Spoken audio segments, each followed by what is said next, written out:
There's two things that really battle our brain cells, our neurons. One is inflammation, and another one is going to be reactive oxygen species, oxidative stress. Now, there are a number of different things that we can do to kind of slow down this process a little bit, but one of the things that people don't think about is having a cup of decaf coffee per day can have a huge benefit when it comes down to these things. So let's go ahead and dive into how this works specifically. Hey, after today's video, there's a link to save 30% off your entire grocery order through Thrive Market. So you go online to Thrive Market using that link, and then you can sort through different kinds of diet types: paleo, keto, vegan, whatever. All kinds of different foods, like grocery items, and then they get delivered to your doorstep. Now that's cool enough, but the fact that you can also save 30% using that link, plus get a free gift up to $50, that makes it even better. It's like, who doesn't want to save 30% off their grocery order? Not to mention, hey, cool, the grocery store you get to go to has like pretty much all Thomas approved items. It's pretty awesome. That's why they're a sponsor on this channel. It just makes sense. So that link is down below. Make sure you check them out after this video. So when we look at the polyphenols in decaf coffee, it is very powerful, okay? We think for one that, okay, well, yeah, sure, coffee's good because it's got caffeine in it and it might help mobilize some fat, but the big benefit is actually coming from the polyphenols, if you ask me. The funny thing is, most of us are getting like the bulk of our polyphenols and antioxidants from our coffee in the day. Not anything else. The coffee is giving us the most polyphenols. That gives you an indicator of how powerful it is. But how does this affect the brain? Well, it has to do with the chlorogenic acid. And there was a study that was published in the journal Neurochemistry, took a look at decaf coffee, regular coffee, and direct chlorogenic acid, okay, directly extracted. So they wanted to see how these compounds affected neuronal cell death, so basically neuron death, when these neurons were exposed to oxidative stress. Remember, oxidative stress that comes with aging, comes with stress in general, those are things that impact our neurons. It can actually kill brain cells, okay? So what they found when they were looking at this in vitro is that all three, decaf, regular, and direct chlorogenic acid, had very similar effects at inhibiting basically the negative effects of oxidative stress.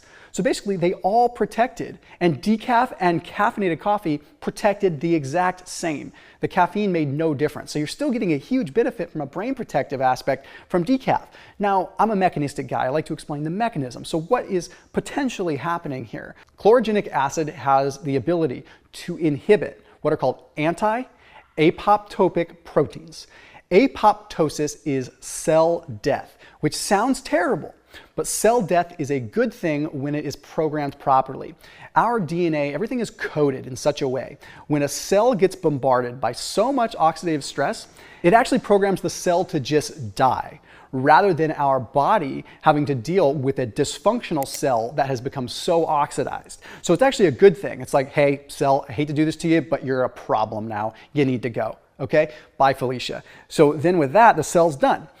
We want to encourage this. So by inhibiting anti-apoptotic proteins, we are encouraging the programmed cell death to occur where it should.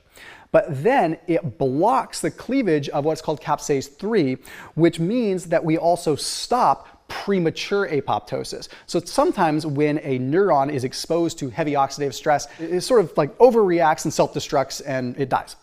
Well, that's not good either, because to a certain degree, we want neurons to be exposed to a little bit of oxidative stress because it allows them to get stronger, upregulates superoxide dismutase, all these things that are important for the survival. So we work on two pathways, basically allowing apoptosis to occur the way that it's supposed to. Another thing that they found in this study is that the chlorogenic acid induced the expression of NADPH quinone oxyreductase. Okay, what the heck is that? That is another thing that protects a neuron specifically, in this case, from apoptosis. So the common theme here is apoptosis, right? The neuron, the cells within our brain, I guess I need some of this, right?